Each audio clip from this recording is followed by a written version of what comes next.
All right. I watched back the last video.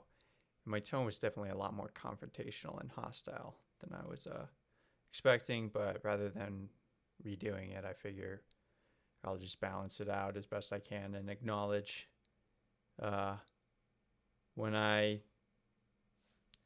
like the core message of what I'm saying is on point, but the how I say it uh, it's going to be a work in progress, and we are learning on the go in terms of doing it in a public forum. In any event, I wanted to take a more positive tone in this video to try to balance that out a bit. And I suppose the positive tone on it isn't traditionally positive. I'm not like, while I do think that the future with superintelligence, where it goes well, is going to be remarkable and hard to imagine. Um, Rather than talk about that, which I could and will in other videos, um, again, others like Nick Bostrom have talked about this well. But the biggest thing I want to clarify here very early on is that I am not an AI doomer from the standpoint that I do think ultimately that things are going to work out. And I do believe in that. However, I am someone who is deeply concerned about ASI existential risks. I think that that's by far the greatest challenge for the people of my generation to contend with and figure out promptly. Um, and so, from that perspective, you could consider me as someone, yes, who is concerned about AI risks. And if being concerned about AI risks makes you an AI doomer, I suppose in that sense, I am an AI doomer. But I think that that's a dumb definition, frankly.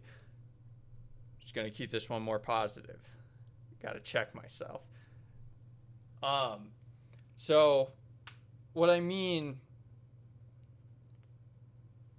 I think when I hear the word doom, doom literally implies like it's over and there's nothing that can be done. And I think that that's like a very irrational stance. That being said, maybe that's just my personal perception of what doom means. But doom, like if in the movie they say we're doomed, it doesn't imply like, oh, we're in a situation that we can work our way out of if we like make the right decisions and put the right people in the right positions, etc. It implies like a fatal conclusion is inevitable. And again, while on some sense, if you want to zoom out to the biggest picture of life and view it from that perspective and say, well, maybe it looks like that regardless. One, I would contend that that assumes that we know what happens when we die, and we don't. But two,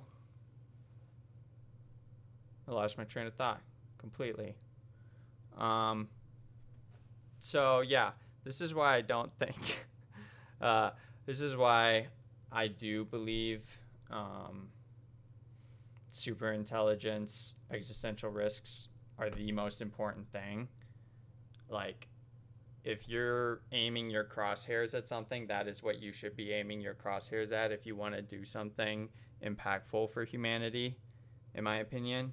The most impactful, I should say. But I definitely don't think we're doomed.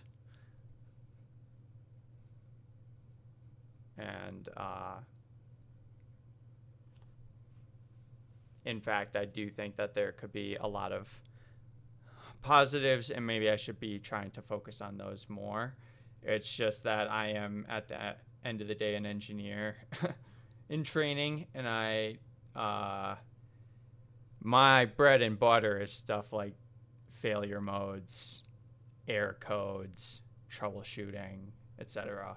So I think, and also just when you're kind of have a more analytical mindset, um, it's hard not to see the risks and what needs to be done in order to mitigate those risks, um, to the extent that we can.